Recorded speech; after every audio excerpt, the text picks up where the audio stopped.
Hello and welcome to another episode of Words with Myself. There are many things about your life that you cannot control.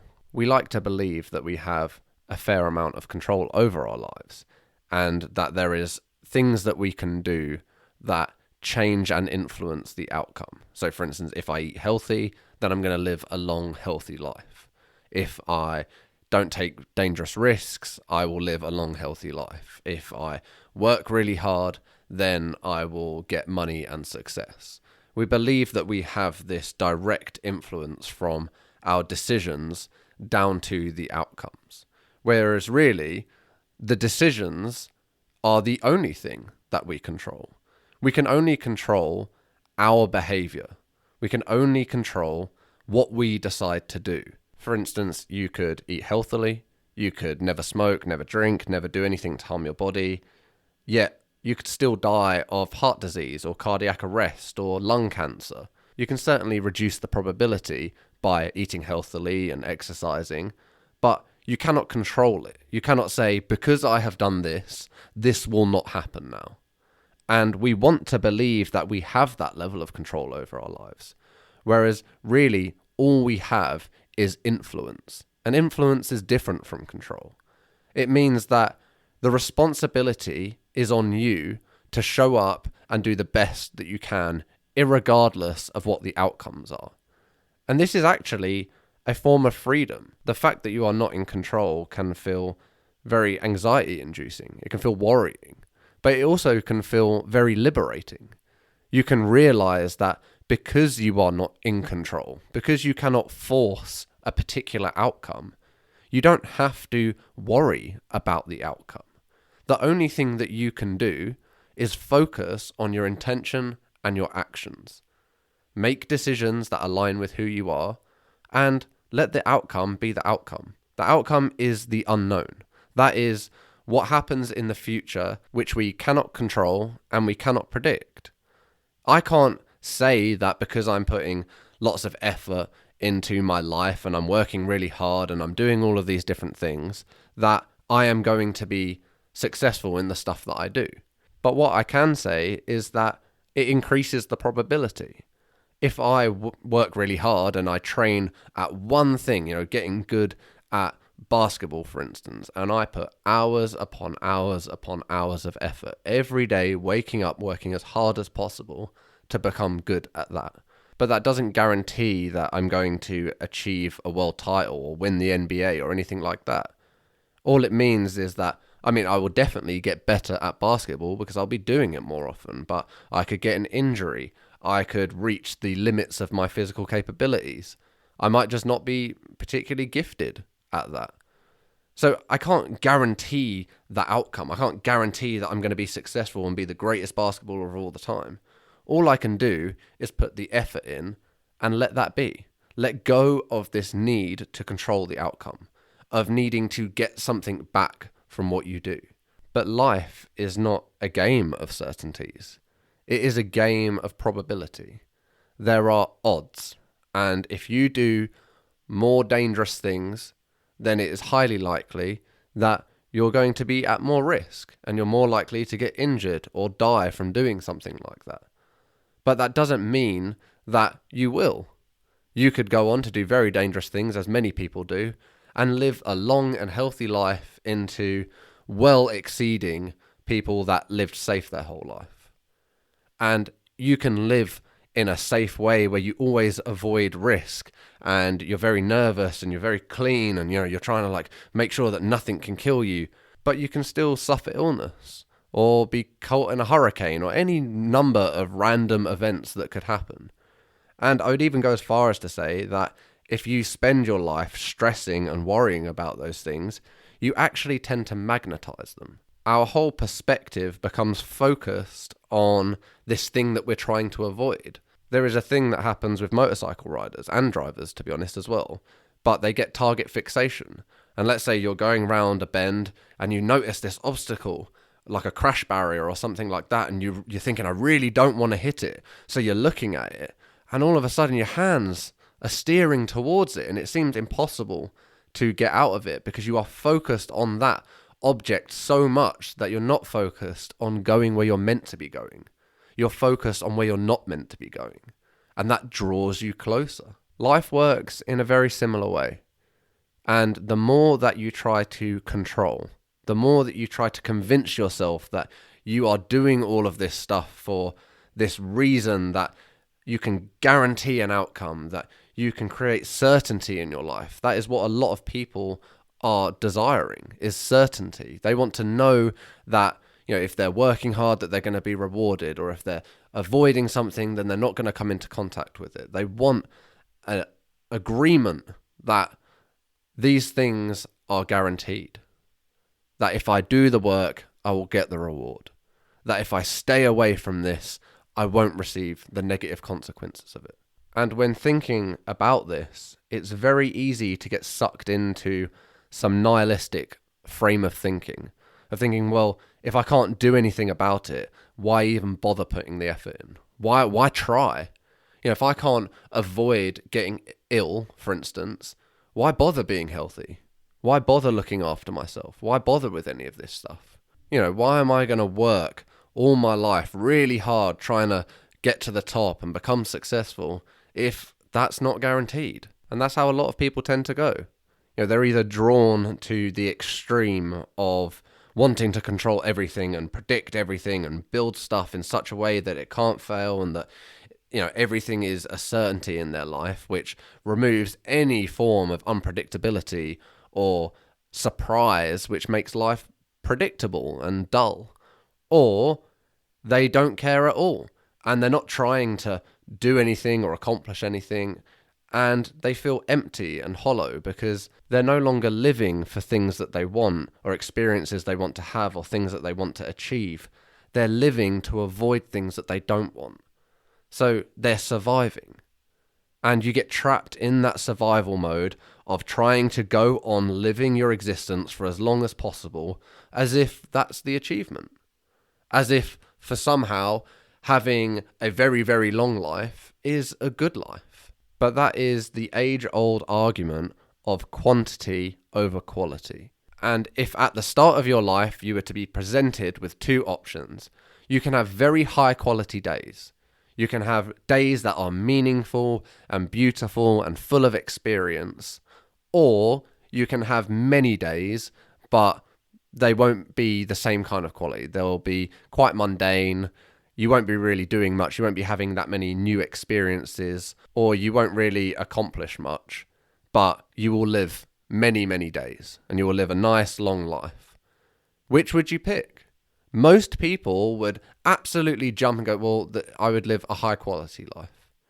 And yet, most people don't do that.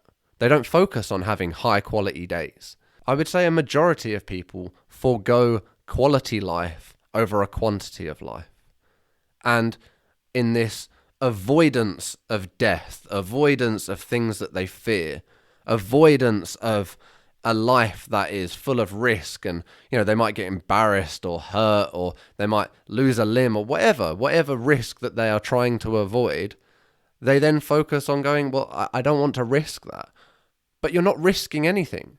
What you are risking is life, which leaves us in this ridiculous position of sacrificing our life spent trying to have more life that we don't enjoy and don't do what we want to do. It makes no sense. And yet almost all of us have lived in this way of thinking for a majority of our lives. When you are children, everything is about the day and having these experiences and doing stuff. And then somewhere along the line, we become aware of consequences and we get terrified. We get scared of doing things because we find out that we might not be good at them immediately, or we might get made fun of or ridiculed, or we might lose something, or we might make a big mistake and it cost us a lot. And we get terrified of those consequences, but those consequences are life. They are experience. They are not this terrible thing that we should never experience, because if you don't experience losses, mistakes, hardship, embarrassment, all of this kind of stuff, if you don't experience that negative side of life, you forego all of the positive too. It is not possible to only avoid bad. If you avoid the bad, you avoid the good too. So when you are trying to make decisions about what to do with your life, how to spend your days, what you want from life, focus on increasing the quality of your life. Have new experiences. Go on adventures and live, like truly live, rather than just doing the same thing in order to stay comfortable and live in a sheltered life where things are predictable and safe. All you are doing is ensuring the safety and protection of a prison that you have trapped yourself in. Many of us are trapped by our responsibilities. We are trapped under the weight of things that we must do in this life that we've built and must maintain, and we don't even enjoy that life that we've built. We're not enjoying it because we're spending all of our effort trying to preserve it. And if all of the effort is going to preserving it, you can't possibly enjoy your life. You can't enjoy what you have worked so hard for. And I think parents would be the first to refute this and say, well, no, because I'm not living for me, I'm living for my children. And I have to maintain this and preserve this life and this structure and do all of this stuff so that my kids can enjoy this and have this. But really, all that does is perpetuate a cycle. The children watch the adults or the parents live this life of building stuff up and maintaining it and living in this very serious way where they don't take risks. And then they copy that. And they do that when they're adults. And we all live in this cycle of building lives we don't enjoy so that we can keep on living them. And not really living them, just surviving in them. And I know there are practical limitations on this. I know we can't be reckless and do whatever we want without being aware of the consequences that it has on our children. You know, if I run off and go on an adventure and die, that doesn't just affect me, that affects my family. And that's why it's all about balance. About not taking all the risks and being reckless, and not taking no risks and staying comfortable, but trying to get the most out of life. There is no point in going to work, earning your money to provide for your family, then coming home, and by the time that you are spending time with your family, you are exhausted. You can give them no love, you don't want to play with your kids, you don't want to go on adventures, because you have nothing left. In that case, there is no life. Your kids are not benefiting from that. You're not benefiting from that. Your partner's not benefiting from that. Nobody is benefiting from that. And once you have lived like that and you create this modality where you have to, preserve life and be safe and be cautious and be in control, you then impose that on your loved ones. You then want to control what they're doing. You don't want them to take risks. You don't want them to get hurt. And you live scared for them, and they learn to be scared. And then we get in this perpetual cycle where everybody is living afraid. And I don't want to teach my kids fear. I don't want my kids to be afraid of living. I want them to feel like they can fully embrace life. They can take risks. They can make mistakes. They can do what they want. And that doesn't mean no discipline and no boundaries. That means that you create opportunity for them to truly express what they want and understand why they want what they want. And if that is for some reason that is harmful or hurtful or, is going to lead to something negative down the road, you can make them aware of that. For instance, you can see your child and they want to do motocross. And motocross is a very high risk, high injury prone sport. But if that's what they want to do, how can you tell them that it's better to not do what they want to do for fear that it might go wrong? And yet, most parents would be like going, well, I'm not going to let my kid go to motocross or do that. That's far too risky. But there's no bigger risk than missing out on life. There are no guaranteed days. You can't say that, you can do that when you're older. They're not even guaranteed to live until they're older. And I know many people will disagree with this. They'll say you can't let your kids do whatever they want and, they need to think things through still. And I'm aware that it is a balance. but I need to speak about how far the scale has tipped in the other direction. We have gone over cautious, over comfortable. We have removed all sense of enjoyment and wonder from life. There are always going to be risks. There are always going to be things that we need to do to mitigate them. But I work in cybersecurity, for instance, and I say to clients all the time, there's no point in being so secure and not having any money, because then you don't have a business. A business needs to make money, and they could spend all of their money on securing it, making sure that they're not going to get compromised, or trying their best to improve their defenses. Yet, if they're not making money, there is no business. It's not doing its core objective. And in life, our core objective is to live, to experience, to be present here and now. And if we are so focused on saving our lives, of preserving and ensuring that we will live a long life and not be exposed to too much danger, or avoiding hurt, avoiding mistakes, avoiding pain and suffering, because we'll miss out on the core objective.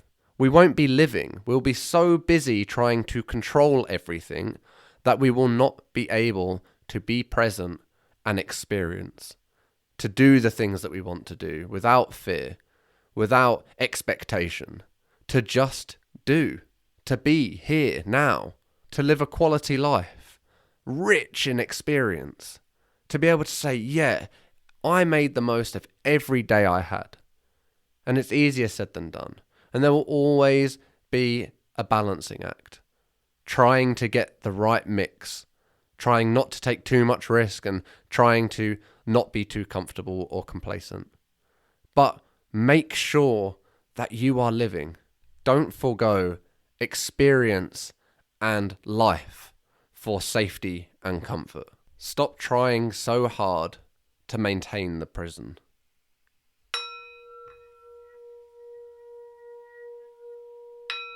Thank you for listening.